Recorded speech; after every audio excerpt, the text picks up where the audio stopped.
Hello and welcome back to Kivumbi 2017, our flagship political show here on KTN News. Remember, this is the second episode of this show that started last week. And this is a place where the people, the pundits and the politicians have their say on the country's politics. And tonight we'll be speaking to Musalia Mudavadi. He is the ANC leader, but he's also the chair of the NASA campaign. And he has lots of things to answer to actually on this show, because this is where we ask all the political questions, as well as many others, especially because NASA has said that it is the alternative government in waiting. We'll interrogate that in the next hour or so. But first, as the campaign season officially kicks off, both ruling party, the Jubilee Coalition, and the opposition-led National Super Alliance have declared outright wins come D-Day.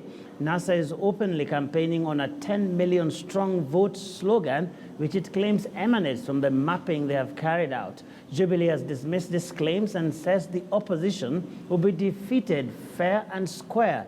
But just where are these numbers coming from? Our senior political reporter Duncan Hyemba takes a closer look.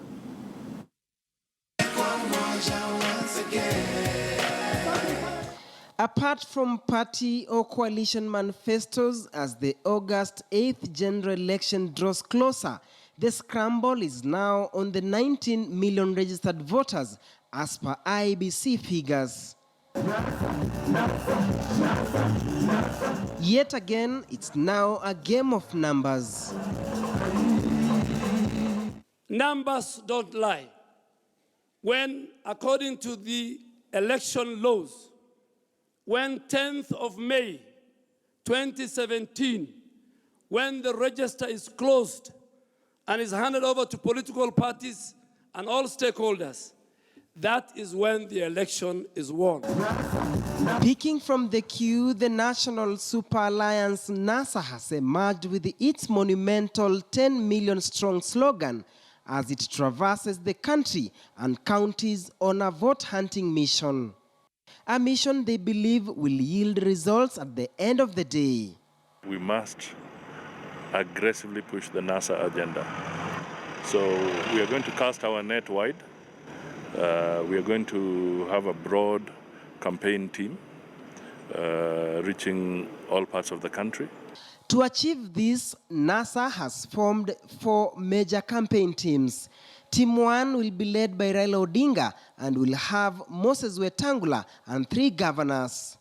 The second squad will be under Kalonzo Musyoka with governors Wycliffe Oparanya, Amason Kingi, and former Deputy Speaker Farah Maalim. NASA Chief Campaigner Musalia Mudavadi will lead Team 3 with 3 governors, Isaac Ruto, Hassan Joho, and Josphat Nanok. Suna East lawmaker Junet Mohammed will be in charge of the 4th team, which will be expanded. I think we've got a big political watchers. Initially everybody thought that NASA, or originally called, was going to fall apart. But that unity has been kept, it's intact, and now we have a fully fledged team. I think you cannot say the same kind of thing within Jubilee. We bring human resources and a political machine that I think goes back many years. I think you're only able to see this in 2007, 2002. But even as they push on with their mission, Jubilee Party has punched holes in the NASA 10 million strong rallying call, promising to hand the opposition another defeat come August. Wamehangaika kutafuta candidate miaka 3. Kwa hiyo miaka 3 walikuwa wanamangamanga kutafuta candidate. Jubilee has transformed this country. Na sisi tunawaambia, kwa sababu wamelete wangwana wale. Sisi tunawaambia wembe ni ule. However, even as Jubilee exudes confidence, it appears they have been rattled by NASA's 10 million slogan and are raising a red flag, claiming it's a precursor to political violence. But I know where the 10 million is coming from, Mr. President. We are aware they are setting up a tallying center in Tanzania. We are aware. When they said the tallying center, they want to hack the IEBC system. We are aware of that. And they want to use fake results, imaginary voters, to claim victory. We know where the votes are.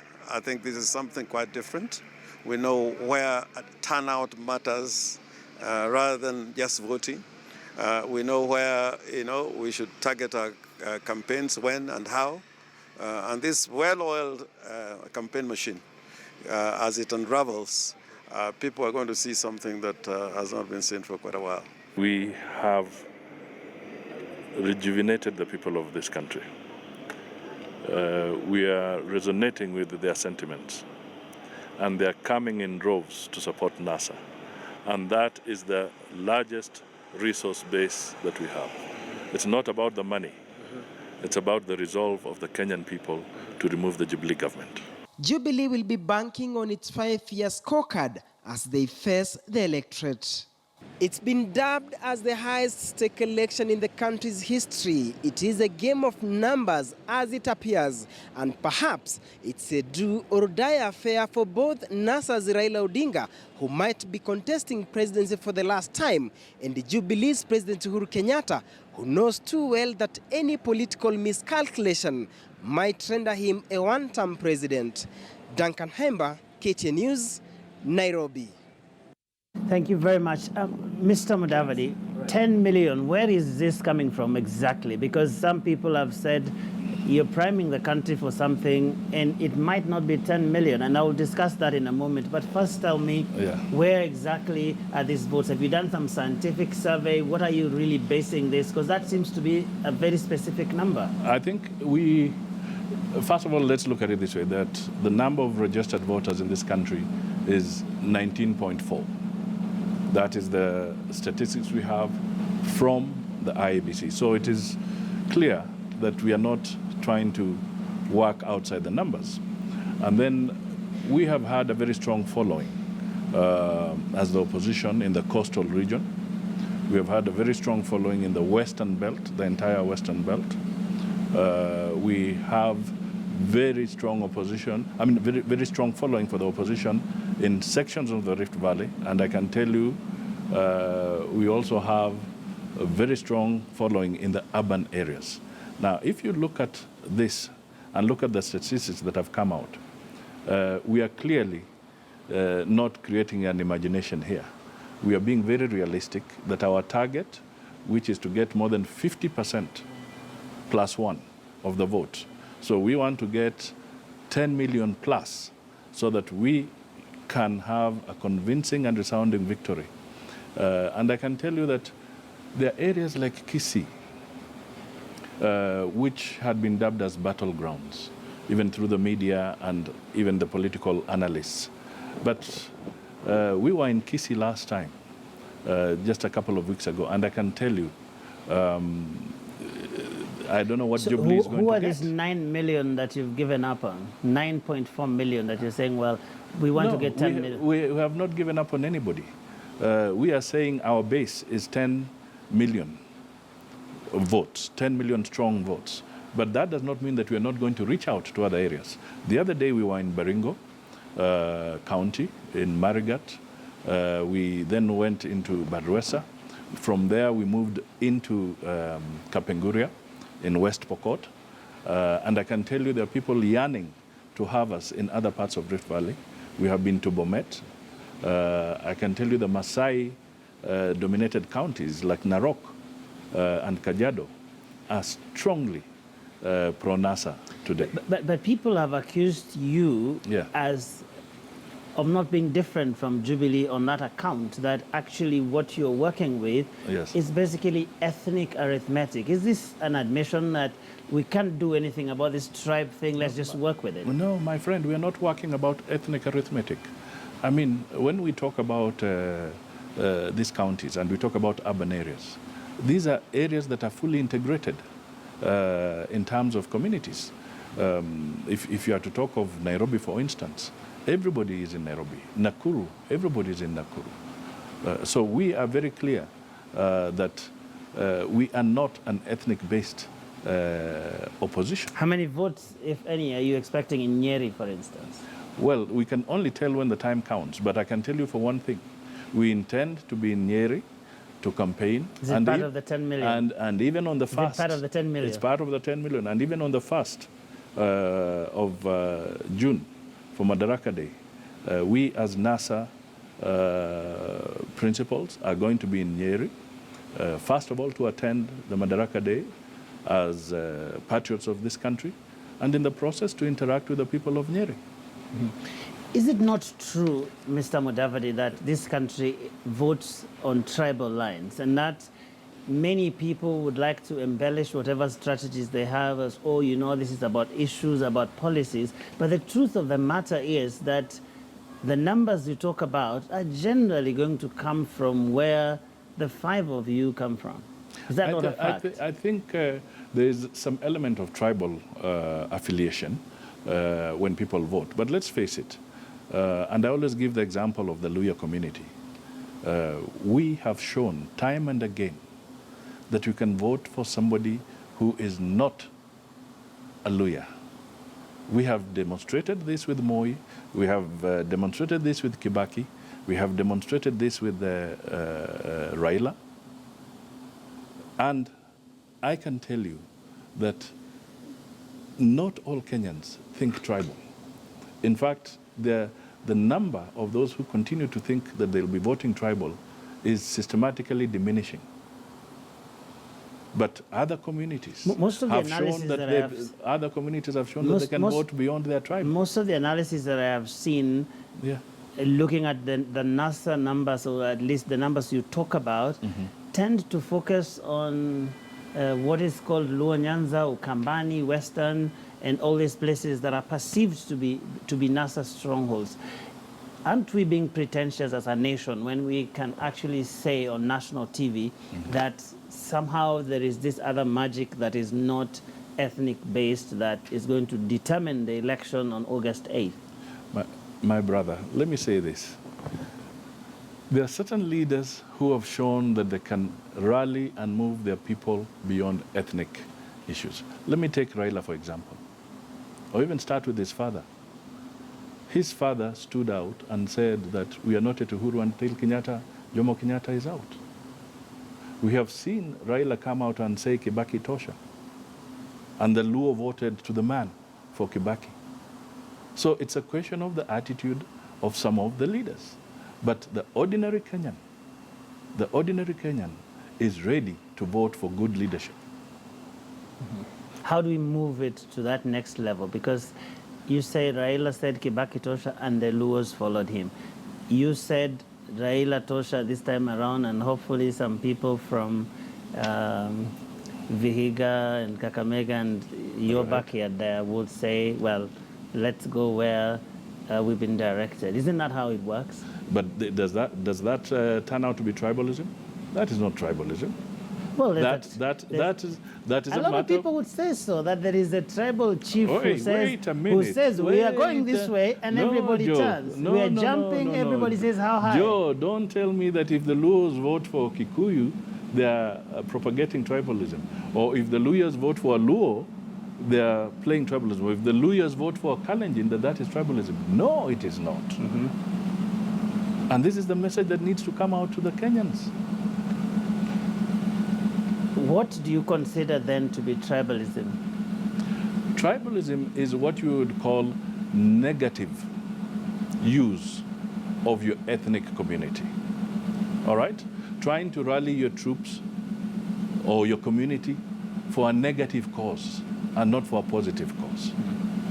That is what When are we going to say about. that because Musalia Mudavadi spoke to the fishermen somewhere in Kisumu, they've decided to vote for so-and-so because they know that the policies that these people stand for are going to be helpful to the fishermen?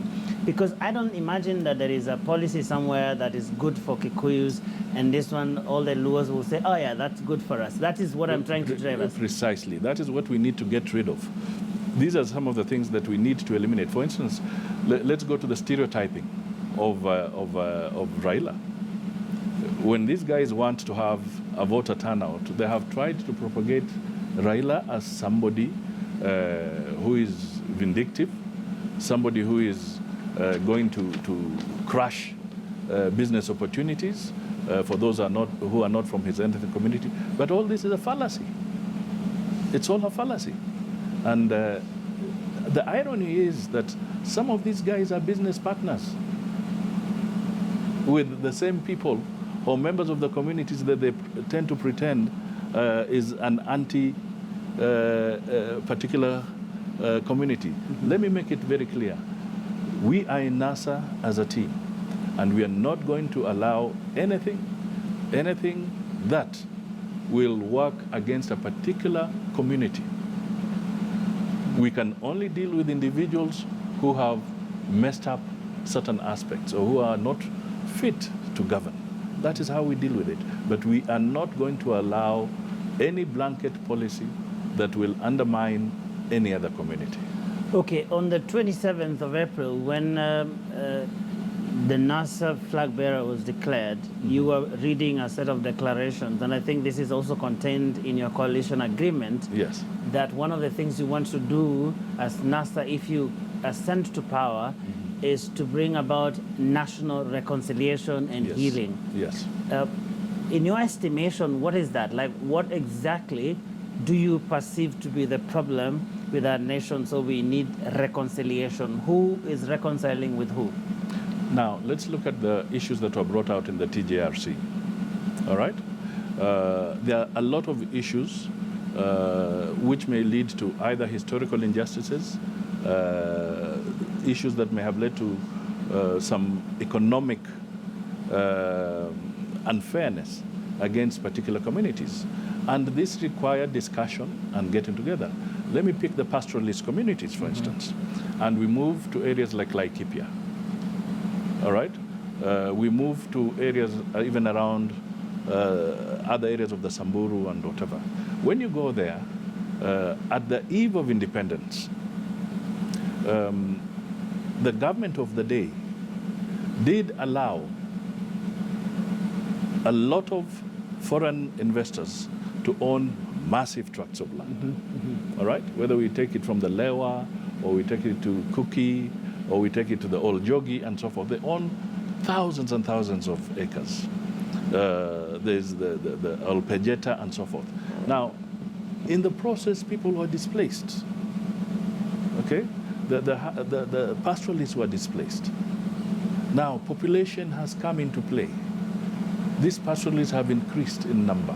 So what would you do? So one of the take issues, back the land, give to them. What exactly? One of the issues that we could put together is to have serious dialogue between these conservationists or ranchers and members of the community and the county governments, and see how we can mitigate so that investment in those areas, the resources we put in, are resources that still will play an important role in building our tourism and in having our conservationists. But at the same time, we will have a strategy that will help the pastoralists to be able to have ample water, ample pasture, and to interact and live with the other communities or the other settlers that are there. But isn't that more what positively. the TJRC was about? I mean, the commission at the time went around the country and had all these dialogues. There's a conversation about the report, whether it's been implemented or not. But it seems to me that what you're proposing will be just another round of discussions and talks. No. The TJRC did recommend certain things. Yeah. And some of the issues they recommended was to establish dialogue and see how these communities and the ones that feel aggrieved can work with the people there so that you have a peaceful settlement but of the concerns. land you recognize is an emotive issue in our country. It is, I mean, it has gone terribly wrong in places like Zimbabwe. And the moment you start talking about historical injustices with respect to land, however perceived, then there are a lot of jitters in the country. Are you going to ask people who probably bought land legally somewhere because certain communities feel a sense of grievance that maybe this land is going to be taken away from people? What is that tangible thing that whoever feels aggrieved that my land was taken by someone will feel like, yes, they have a plan for me? I think I have the advantage of being a land economist as well. And I can tell you for free that we do not advocate for policy that will try and say that we are approaching it the Zimbabwe way. Not at all. All right? We are very clear. We are a civilized team of politicians, and we want to be able to address these issues in an amicable way, whether we are talking of the land issues in the coast and in other parts of this country. What are the options that probably we might do this, we might do this? By the way, if we do not address them, then the people on the ground will become restless. So we need to address them. Let me tell you, I met a politician from Nyeri not too long ago. And she told me that there is a very interesting issue developing in Nyeri, that the indigenous people of Nyeri who are moved from certain areas have been promised and were promised by the Jubilee government that there is going to be some resettlement plan to assist them so that they can get their title deeds and be resettled. These young men and women are saying, our parents were told that they'll be given their title deeds and helped in the Nyeri areas. They have not been given, they're about to go to the graves. Here we are. And this was a commitment from the Jubilee government, and it has not happened. So they are saying then, why don't we look at the options that NASA is putting on the table? So what are the options? That's what I asked. Because the land problem runs across the country. Is at the coast, is in Maasai land, they have their own issues. If you go to the Rift Valley, that's the hotbed of the land question. So what exactly would you say are the options that NASA is saying these are tangible things we will do? There are a number of options. For instance, one can set aside sufficient resources as a nation, as a government, and be able to even purchase some of this land from the large landowners so that everybody is happy. Assuming they want to sell, right? Yes, but it can be discussed. Some portions can be paid off, and then that portion can be used to help in dealing with some of the crises that we are moving in. Because it will become extremely costly going into the future if we keep on burying this thing in the sand. We must realize that these are some of the challenges that are there. But we are not in any way saying that NASA is going to appropriate private property or NASA is going to grab land from people. No. We want a civilized approach to it. Let's talk about another issue that has a similar ring to it, and this is the promise that I think your flag bearer has mentioned almost everywhere he has gone, and it is related to the cost of living, but specifically with regards to rent. And he talks about reduction of rent, and I'm just going to play a soundbite where he spoke. I think this was yesterday, right after he was cleared to run by the IEBC. If you can just play that clip then.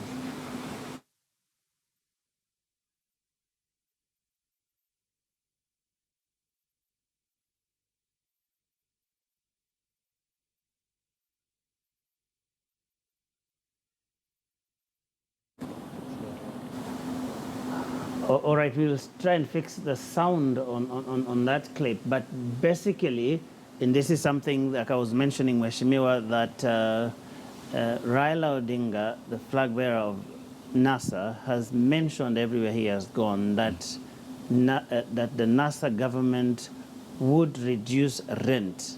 I think it's also within the 90 days. But there's the whole idea of reducing rent. How does that work?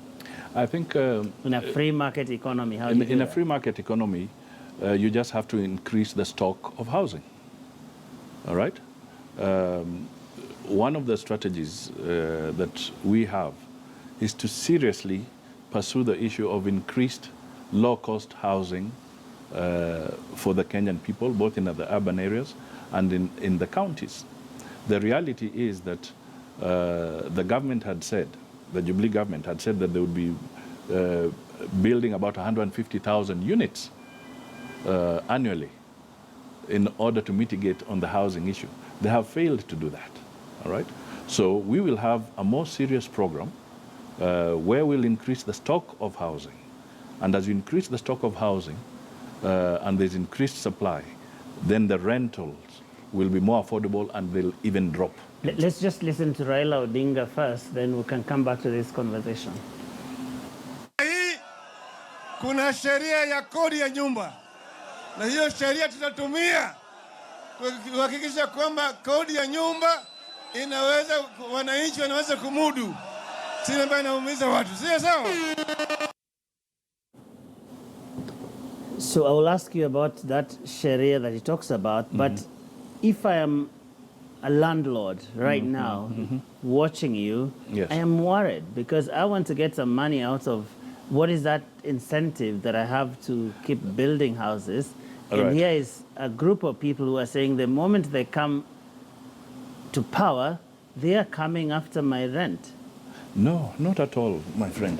I think let's take it in context. There are some landlords who are actually fleecing the tenants. They give you a house or they give you a room. There's barely water. There's barely any sewerage. But then they are charging you an arm and a leg. Now, these landlords, obviously, you must also put some pressure on them that provide better housing for your people. If you're charging somebody 1,000 shillings or 2,000 shillings, what else are you providing for this person? So there are certain criteria which ought to be looked at in the context of this particular statement.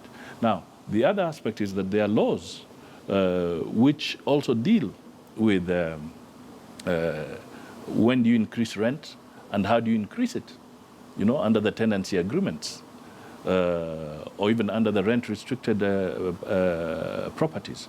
But what happens is that we have some landlords who are extremely ruthless, and we should not cheat people that these guys don't exist. If you're unable to pay your rent, these guys come and pull down the doors of your house, and they have nothing to offer for it.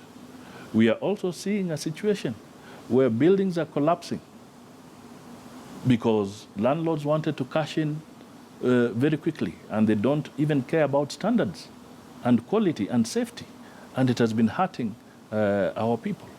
Now, these are issues we should address. But that is just the wayward, rogue landlords. There is a landlord who is a good citizen, who is building houses every year to make sure that, one, they can get an income, but in the process, they're also serving the needs of people who are looking for housing. Because, there are lots of people arriving, But for example, in urban areas every year. Yes. How do you deal with that without discouraging investment in housing? That's what I'm trying to figure out. We are not going to discourage investment in housing. And as I did say, that we will have a clear Marshall Plan to help in increasing the stock in housing in this country, so that stock, as it increases, people will start realizing that they cannot continue taking advantage of the shortage, because the high rents that you are seeing, or the punitive rents, it's really a function of shortage. Because the message, I think, that keeps coming, how a lot of people are perceiving this, that somehow by certain ways of state fiat, someone will say from today, this is how much you charge for your house. But my friend, you know the reality of this. Let me tell you how we can also reduce this rent. The Jubilee government, because of desperation, their debts are big. They are too eager to keep on collecting revenue. These guys have brought VAT onto rent. Why are you forgetting that? And when you put 16% or whatever VAT they put on the rentals, which was not there before, they are a source of the punitive rents that have gone to the people. So you're going to remove that? Frankly speaking, these are some of the things that, in terms of our economic blueprint, we would ask, are you gaining anything by having a VAT on rental housing for the low-income people. Let's talk about corruption, because this is another area. Because what these guys have done, I'm not talking about tax evasion, but what they have done, they are taxing VAT, and then they tax you again on your total income. Okay, let me move on to corruption, because the housing thing obviously is a big discussion. But I hope you've got that. Because they did put VAT on rentals. Well, I hope my viewers have got it. Yeah. So let's talk about corruption, because I think about a month ago at Uhuru Park, you said that the NASA, I'm quoting Musalia Mudavadi here, the NASA I had in mind is one that will nab dishonesty and arrest thieves of public resources. Correct. So just what makes NASA uniquely qualified to deal with the issue of pilferage of public resources, of corruption, than, say, Jubilee, that you claim has failed to do so? We have a vision, and we have a vision that anybody who is going to be in public office should not be doing business with the government. All right? We also want to go beyond the declaration forms just being filled and locked up for the next 1 year, or for parliamentarians or whatever, locked up for that period. And then when you leave, nobody knows about it. We want to be able, from the word go, make our declarations public. So you will know that Musalia lived here.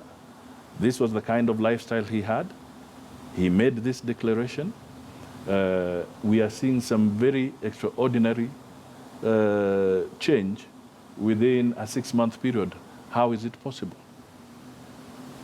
So we want to put ourselves and our lifestyles available for public scrutiny. Now, in November of last year, Musalia Mudavadi, the EACC released a report in which it said that 3 billion shillings had been lost in just that 1 year from corruption in the counties. And top on that list were Kiambu, Siaya, Busia, Mombasa, Homa Bay, Migori, Bungoma, Makueni, Nyamira, and so on. And from a quick calculation, 6 out of 7, or 6 or 7 thereabouts of this, are from areas that are dominated by NASA parties. How can you convince us that you can deal with corruption on a national scale? And we haven't seen that indignation from NASA leaders about the kind of theft that is happening in counties that are actually controlled by these parties, because that would have been a warning shot that Kenyans can see that actually when you come to power, if you do, that there will actually be a different direction the country will take in terms of fighting corruption. My friend, I think the investigative agencies are going through this process, and some of the results of the investigative process will come when NASA is in play, when NASA is in government. And I can tell you, NASA will not spare anybody if the results of the investigation show that you are culpable as an individual. You'll have to be dealt with. But surely you should have seen some intolerance, like, for example, putting pressure on these governors to come clean and explain I think this has been happening. This has been happening in some of the counties, not all, and indeed some of the governors, of course, have shown signs of impunity.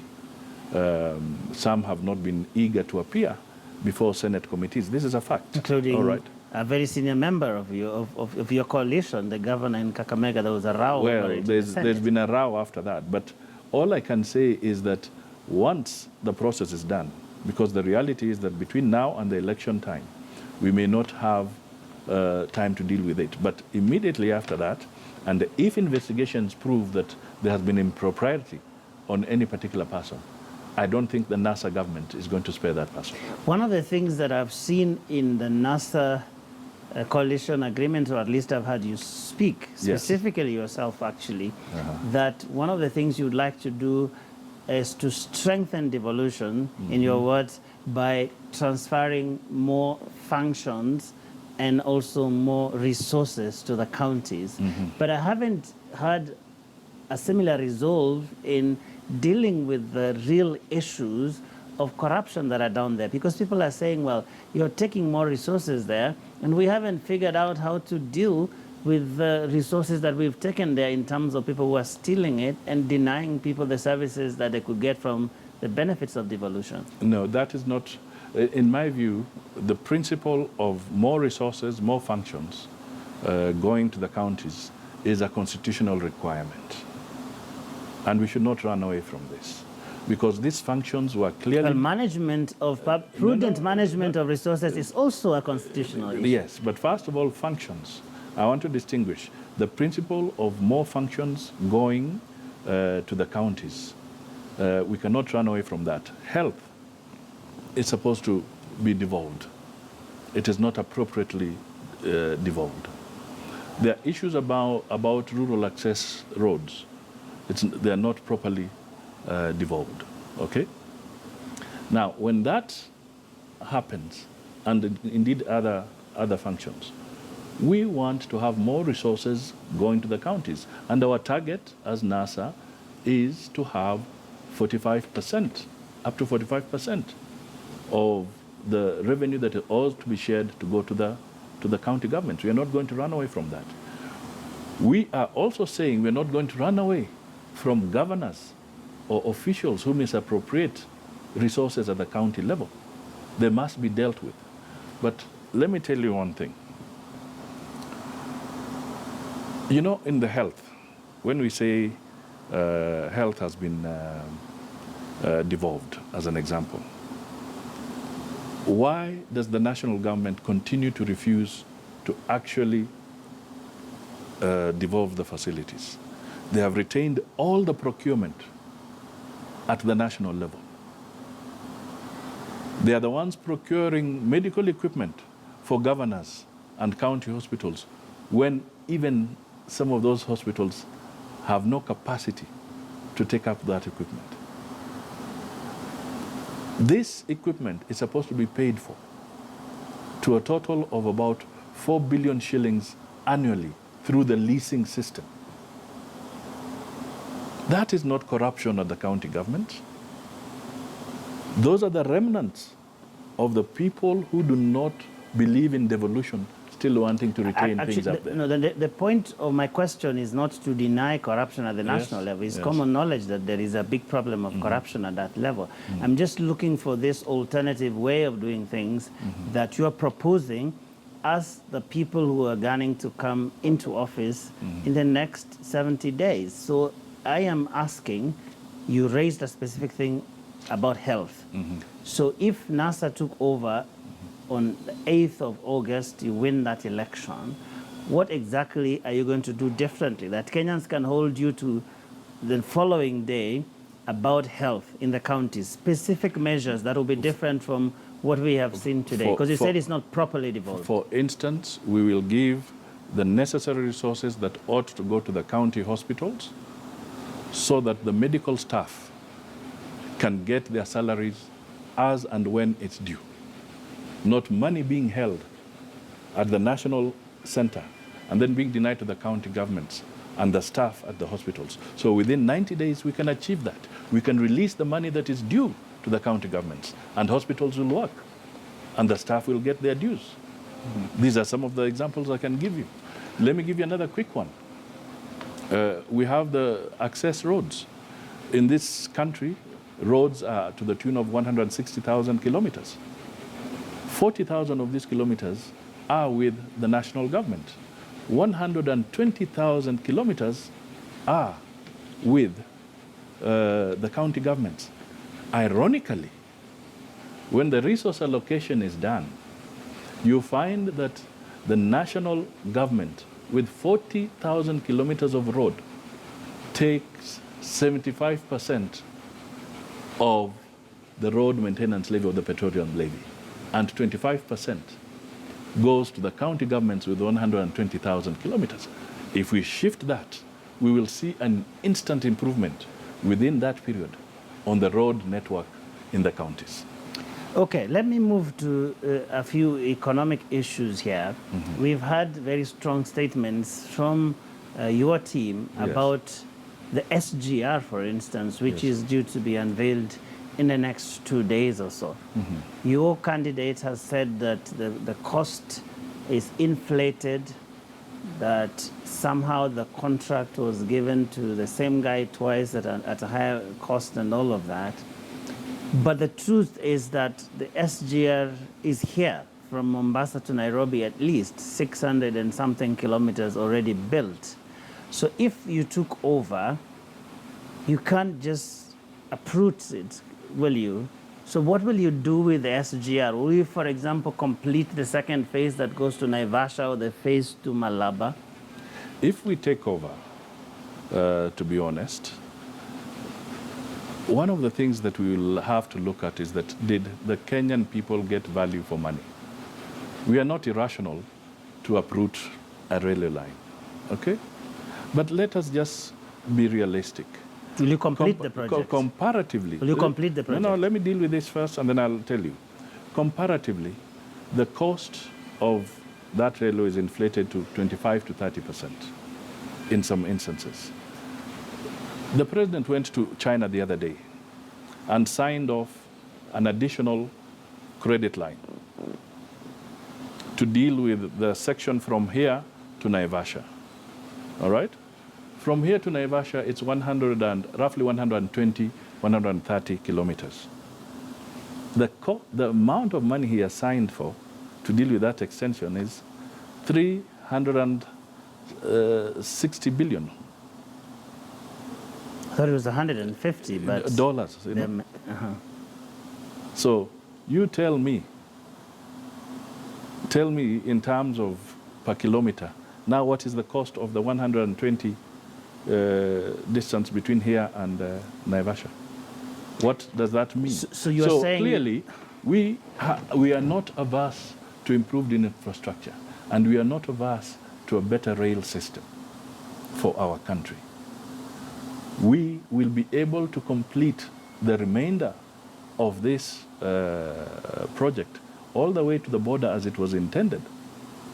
But you'll be surprised, the cost will be different. You've questioned even the economic viability of it. That is why I'm asking, if you don't even believe it makes economic sense, what are you going to do Economic viability is also a function of cost.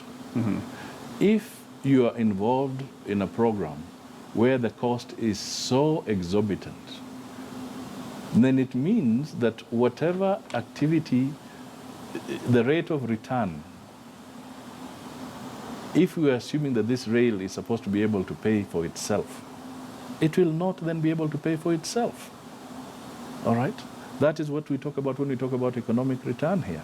Now, if the Kenyan people, right now, if you import this table from Dubai, you still have to pay SGR levy.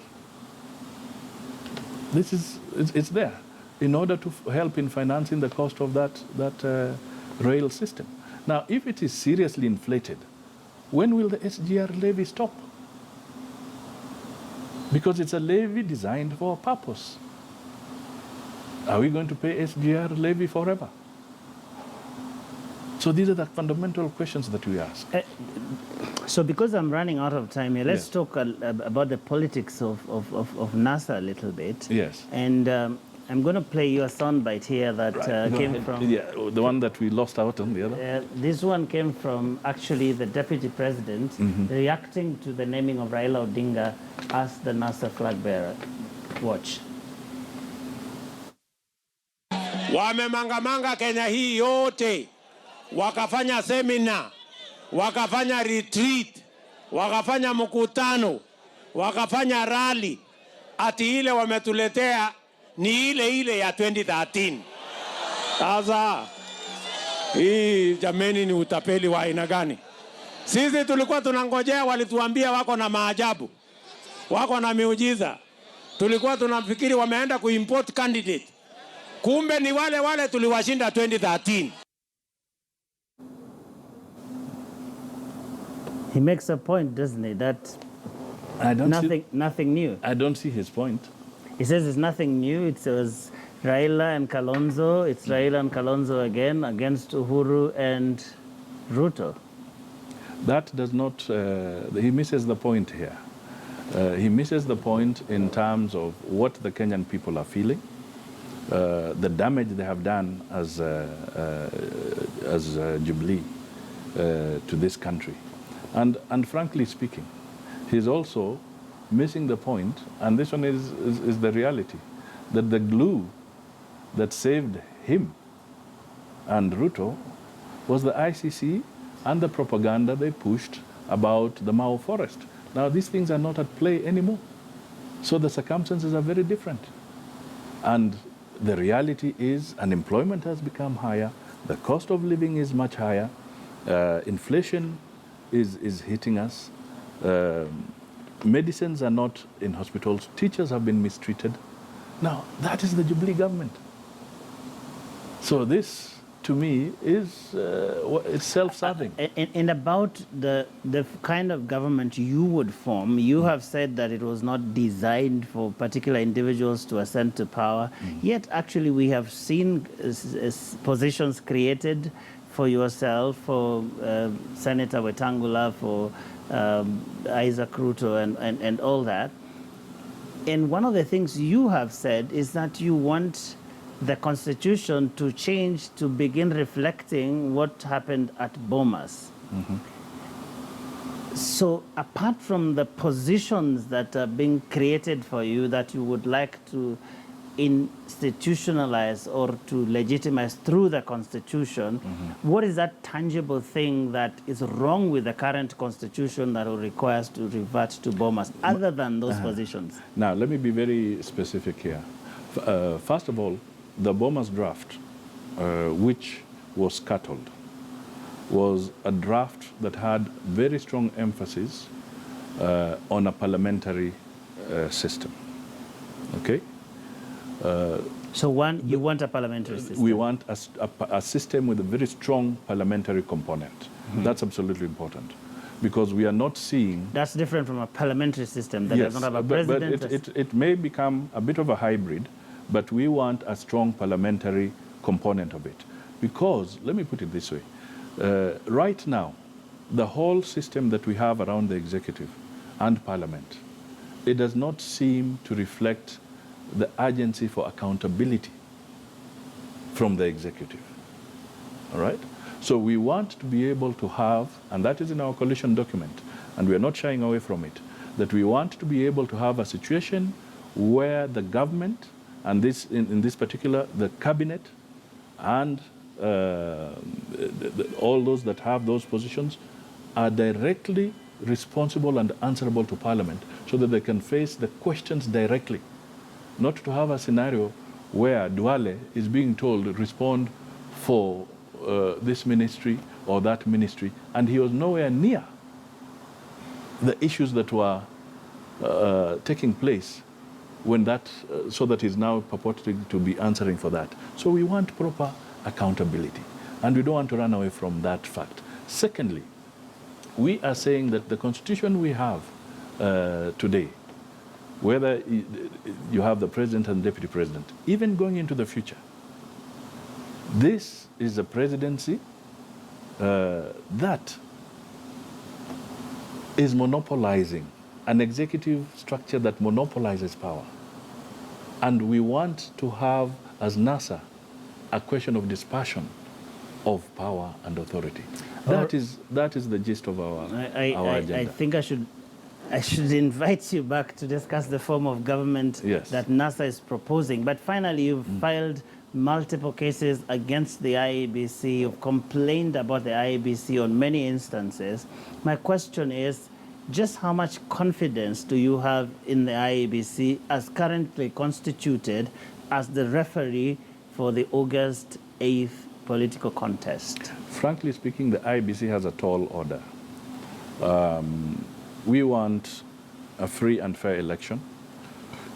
We as NASA are not about to sabotage elections in this country, as some people have constantly purported. We want to see a process that entrenches democracy. And the issues we have raised with the IEBC are pertinent. For instance, we had a problem with the tallying of results and transmission of results in the last general election. We are saying we want to see a more efficient and transparent system. We have seen the courts the Supreme Court the High Court make a very important ruling that we would like to see the returning officer of the constituency be the one to announce the presidential results, as well as when he's announcing the parliamentary, the governor, and whatever in any particular county. Because we want to run away from a situation where, like Tiati, where there were about 35,000 registered voters, and the president got 50,000 votes in the same area. How do you explain that? Okay. We also want to break away from, and we don't want another Tharaka Nithi, as it happened several years back. So we have to bring this to a close. How much confidence do you have in the IEBC as the body that will referee the contest? Let me put it this way, they have to earn it. So at the moment... They have to earn that confidence. We are watching very carefully. We are giving them the benefit of doubt, but they must earn the confidence of the Kenyan people. Okay, we're just about to finish. I want to take you to my colleague, Hassan Juma. He has been monitoring what's happening on social media together with Zinzi Kibiku. I don't know what people are saying about the conversation we've been having here. Ladies and gentlemen. Well, interesting interview there with the Joagio Zinzi. All right, so we are getting a lot of feedback in regards to Kivumbi 2017, that we've been doing this since 6 p.m. And even the current conversation that Joagio has been happening. We're going to take a look at some of the feedback. Hasa, what you have for us, including on our YouTube channel where we've been streaming live. Now, the question today was, what will you vote for come August the 8th? Now, these are the final results. 78% integrity, Zinzi, 16% tribe, 6% money. Yes. All right, okay. And we were asking Kenyans today, what will they vote for in the politicians? What is it that they look for come August 8th when we go out to the ballot to vote? All right, take a look at some of this. Tribe should not be an issue. What is most important is integrity, with education coming a close second. All right, 744 votes that we've gotten throughout this whole show. But let's also take a look at what we have on our KTN News live stream. News live stream. So we've been getting feedback, Hassan. I like this. This one right here. Samir Setako anasema KTN hiyo samaki inapiga raundi hapo nyuma ya Mudavadi. Na mimi nimekula manago hapa. Mateso kweli kweli. I like what Ryan says though. Come on. Surely. I like what Ryan says. Ryan, you say tribalism is bad when communities fight against each other, but being used when politicians are seeking political power, double standards, let's be aware of these people. He also says, I believe Kenyans are going to vote rationally come August 8th, all right? Let's take a look at some of those more in regards to the show. But these are just 513 people who have been watching on our YouTube channel. Okay, let's see what else we have. All right. Okay, let's take a look at Twitter. Abiron Kivumbi, Robin Devian, some education alone ain't enough. Integrity covers it all. People fear losing their integrity to an extent of losing their lives. Okay, what else do you have? Kefa Innocent says, but let's be reminded, election is not a matter of life and death. It's only an opportunity to fresh leadership. Okay. And that is Kefa Innocent, Zinzi. There's one here by Stephen, and you say, integrity is what Kenyans need to eradicate corruption or other corrupt goons. A lot of things what has been really echoing here, Hassan, it's integrity, which by the way is no surprise because 78% out of the 744 people who voted went for integrity being the first one. Kwa hivyo Joe, hapa ni maadili tu, integrity 78%. Sijui Mheshimiwa Mudavadi angepiga kura angesemaje bwana? Yeah, right? What would he... There is only one person who can answer that question, and I'll pose it to him. Yes. 78% of those we polled there, obviously not a scientific poll, but those who chose to take part in this poll, 78% of them say when they go to the ballot on August 8th, they will vote based on integrity when they are choosing MCA, senator, president, everyone. Do you believe that poll? I think the intention is right. And the poll is an indicator of how Kenyans are beginning to address the issue of improving Kenya's future. So I think they are spot on that integrity is a key component of how you vote. All right. And if you remember, I've always been saying hatutaki kitu kidogo, tunataka mabadiliko.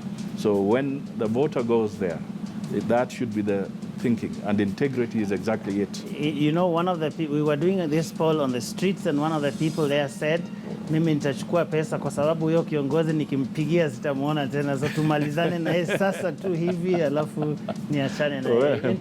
Interesting conversation here about voting intentions on August 8th. We've been dissecting this issue from 6 p.m., looking at all the things that people are going to consider when voting.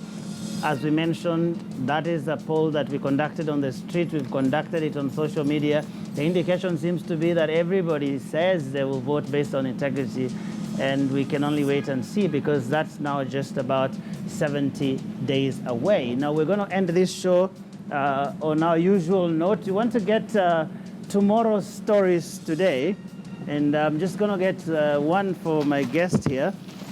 Lots of newspapers still going in print, so I'm just going to give you this one so you can read on your way home. Thank you very much. All right, so thank you very much. That has been Kivumbi 2017 coming to you live for the last 5 hours here on KTN News. This is your election headquarters for 2017, so make sure you keep it here, and we'll be right back with Kivumbi on Monday next week. Do have a good night, and God bless. Bye-bye.